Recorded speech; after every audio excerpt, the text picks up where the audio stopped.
Wanita ini ciptaan Allah yang sangat unik, yang sangat berwarna-warni, tidak tergantung dengan yang namanya waktu ataupun tempat. Itulah wanita. Pada tema hari ini, tema yang sangat luar biasa, yang dimana tema ini mungkin daripada kalangan wanita ini ada yang bertanya-tanya,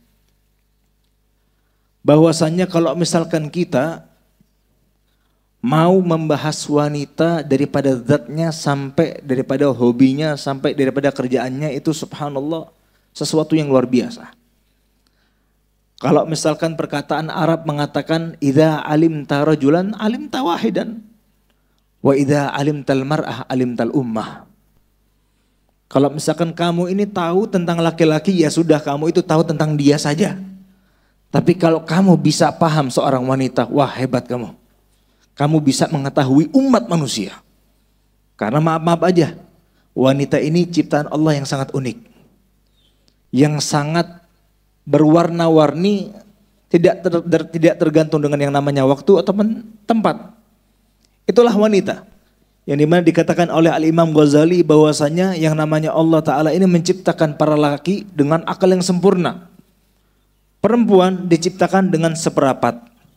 Yang dimana wanita ini sifat aslinya harus mau tidak mau dibimbing, harus tidak mau didukung, harus tidak mau ditopah. Bukan dia yang menjadi sandaran. Karena yang namanya wanita, mau setua apapun dia, mau segimanapun dia, butuh sama yang namanya sandaran. Tapi kalau misalkan kita ingin membahas bahwasannya apa hukumnya wanita itu bekerja. Sedangkan pada madhab kita yaitu Imam Syafi'i, bahwasannya sesuatu hal aslinya itu mubah. Selama datang hukum nas ayat ataupun hadis yang mengharamkannya. Maka saya teringat bagaimana Abu Yazid Muhammad Al-Maliki. Beliau ini membahas dalam kitabnya tentang Adabul Islam fi Nizamil Usrah.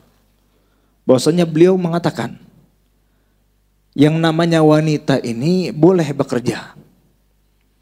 Asalkan pekerjaannya itu bukan pekerjaan yang haram. Atau pekerjaan itu tidak membawa dia kepada sesuatu yang menurunkan amarahnya Allah Ta'ala. Apalagi pekerjaannya ini bisa menyeret seorang wanita tersebut untuk melakukan dosa.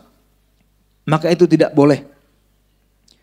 Begitu juga kalau wanita harus bekerja pun, maka dia harus berpakaian dengan sewajarnya, dengan seterjaganya.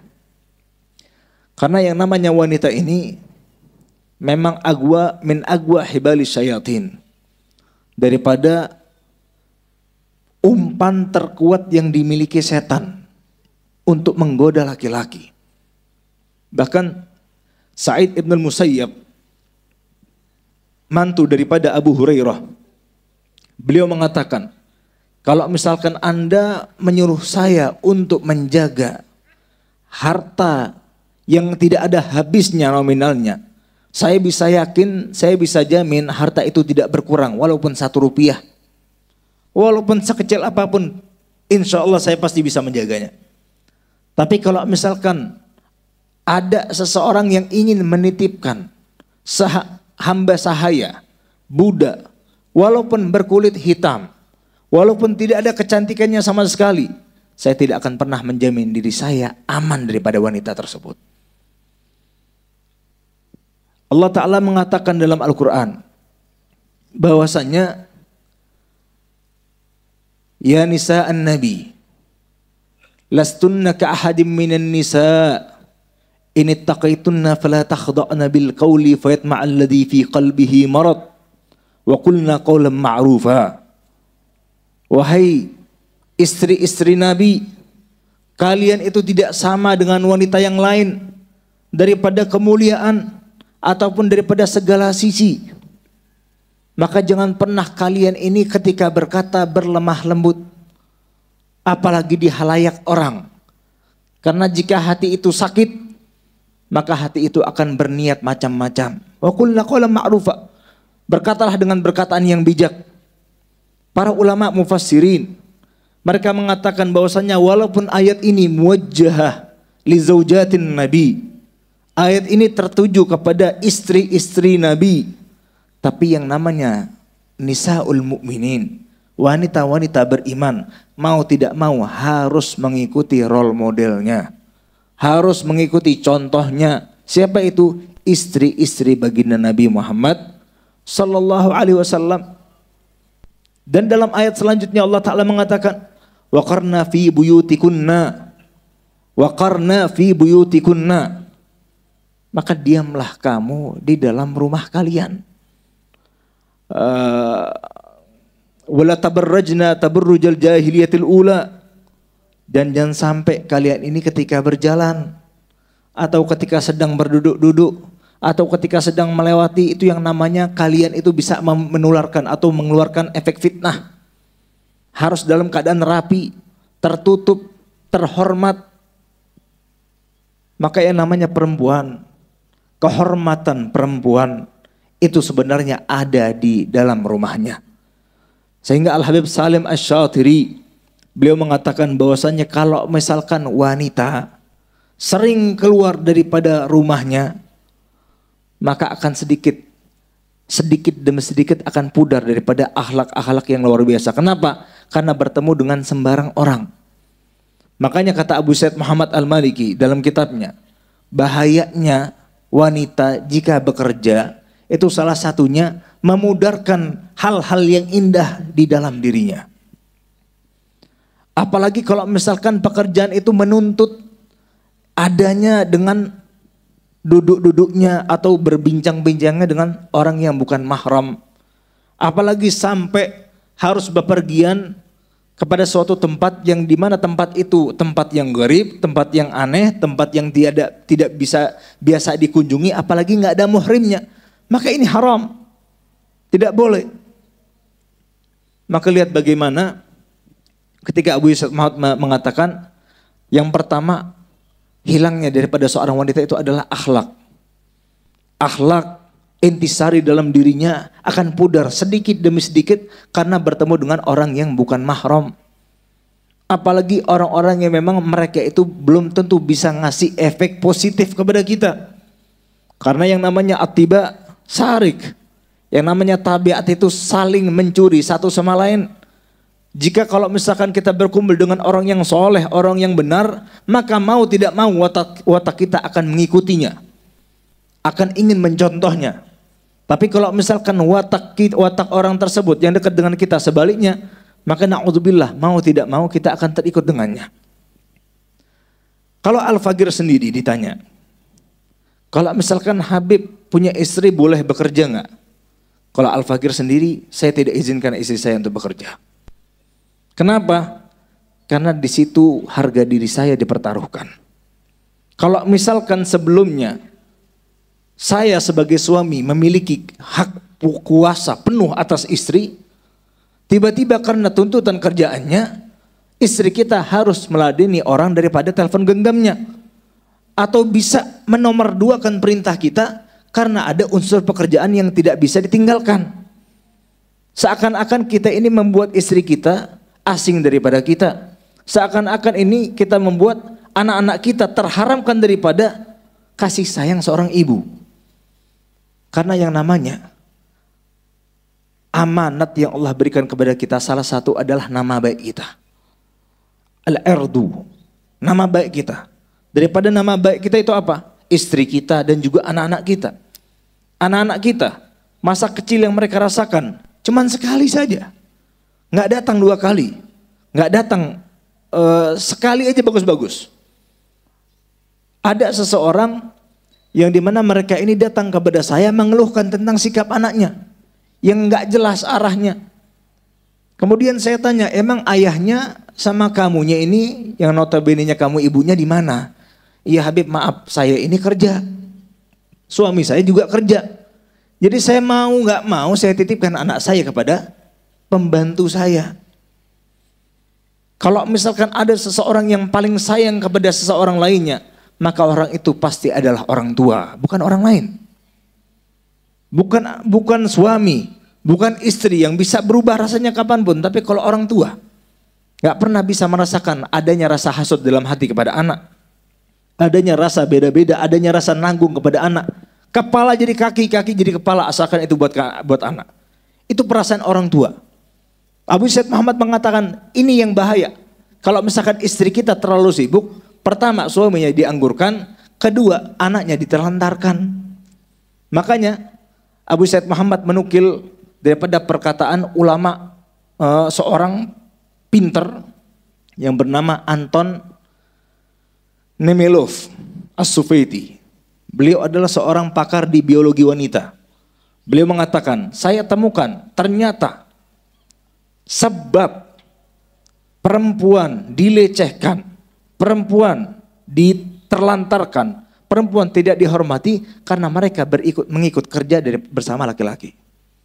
Berkumpulnya mereka saja bisa menimbulkan yang namanya fitnah. Makanya Rasulullah pun diperintahkan oleh Allah Ta'ala, ya ayuhan nabi, qul li azwajika wa banatika wa nisa'il mu'minin yudnina 'alaihinna min jalabibihin dzalika adna ay yu'rafna fala yu'dain. Wahai Nabi, katakan kepada istrimu, anak-anakmu dan serta wanita-wanita yang beriman untuk mereka dengan berpakaian yang rapi, yang akhlak, yang sekiranya orang itu enggak bakal berani melihat saja segan. Fala dzalika adna ay yu'rafna fala yu'dain. Maka kata Allah Ta'ala, itu daripada sedikit yang mereka bisa lakukan sehingga mereka itu nggak bakal bisa diganggu. Nyatanya kita nggak pernah tuh melihat semut mengkerumuni permen yang belum dibuka bungkusnya. Benar apa benar? Tapi kalau misalkan permen itu sudah dibuka bungkusnya, mau tidak mau semut-semut akan datang, dikeroyok sama semut. Begitu juga para wanita. Al-Fagir, saya memiliki anak, seorang wanita, anak putri. Saya mengambil didikannya dengan seperti apa yang dididik oleh ayahanda saya kepada adik perempuan saya. Yang dimana adik saya itu tidak boleh memiliki yang namanya ponsel genggam, HP, nggak boleh. Sampai dia itu kawin. Saya lebih parah lagi. Kalau anak perempuan saya bukan hanya sekedar itu, tapi nggak boleh sekolah sama saya. Malah nggak boleh sekolah. Mau TK, mau SD, mau SMP, insya Allah saya datangkan guru. Kalau bisa paling bagusnya guru. Tapi anak saya terjaga. Tapi anak saya terhormat. Tapi anak saya bisa saya jangkau. Itu daripada ikhtiar saya. Itu daripada contoh saya untuk menjaga apa yang menjadi amanat saya yang Allah titipkan kepada saya. Perempuan yang dikatakan sama Nabi, ad-dunya mata wa khairu mata'iha al-mar'atus sholihah. Semua yang terkait dengan dunia ini adalah perhiasan. Tapi perhiasan yang paling cantik, elok adalah perempuan yang soleha. Kalau misalkan perempuan itu kerjanya sama Allah Subhanahu wa Ta'ala, yang dimana pekerjaan ini banyak dianggap enteng. Bahkan para suami pun menganggap pekerjaan ini pekerjaan enteng. Apa itu? Pekerjaan menjadi ibu rumah tangga. Jangan sekali-kali kita mengucilkan wanita istri-istri kita karena dia backgroundnya ibu rumah tangga. Karena beberapa banyak wanita yang berbasic ibu rumah tangga melahirkan orang-orang yang alim. Orang-orang yang bertakwa. Orang-orang yang takut kepada Allah. Orang-orang yang mereka ajari anaknya sendiri membaca bacaan Fatihah, bacaan Iqra.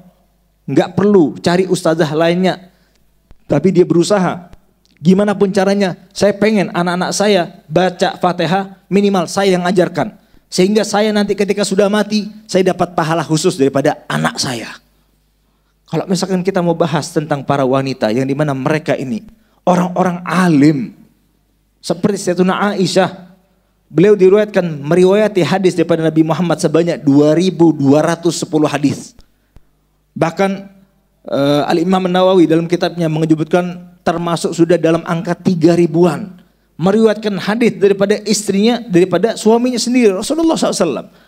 Bahkan dalam masalah umroh dalam Ramadan atau menjaga rambut atau segala macam masalah, itu bisa mengungguli sahabat Nabi yang lebih lazim dengan Nabi. Siapa? Sayyidina Umar bin Khattab. Sehingga Sayyidatuna Aisyah menjadi seorang wanita siddiqah yang alim, sehingga banyak lahir daripada beliau orang-orang yang sangat luar biasa. Begitu juga anak yang keluar daripada kamarnya, didikan beliau siapa? Amrah bintu Abdurrahman bin Sa'ad bin Zurarah, yang dimana melahirkan orang-orang alim yang sangat luar biasa. Salah satunya Al-Imam Az-Zuhri. Sampai-sampai berkata Imam Zahabi bahwasanya kanat thiqah wa hujjah, perempuan jadi orang alim. Bahkan Sufyan bin Uyainah mengatakan, saya setelah melihat Amrah binti Abdurrahman, saya tidak pernah melihat orang alim yang seperti itu, walaupun dia itu wanita. Semoga Allah Ta'ala jadikan wanita-wanita kita menjadi wanita yang solehah, putri-putri kita menjadi putri yang solehah, yang terjaga daripada jahatnya dunia, jahatnya orang-orang dunia, jahatnya daripada dosa, jahatnya daripada pengaruh buruk. Ya Allah, jadikanlah istri-istri kita istri yang solehah, anak-anak yang solehah, sehingga kita bisa diberikan syafaat, bisa diberikan pahala khusus karena kita bisa menjaga anak istri kita. Ya Allah, yang hadir daripada majlis Al-Busyra ini, ya Allah, yang belum kawin semoga dapat istri yang solehah, yang sudah kawin semoga istrinya makin solehah, yang sudah punya anak atau belum punya anak semoga cepat-cepat diberikan zuriyah solehah thayyibah. Wa sallallahu ala sayyidina Muhammadin walhamdulillahi rabbil alamin. Kurang lebihnya saya mohon maaf. Walhamdulillahirabbil alamin. Wassalamualaikum warahmatullahi wabarakatuh.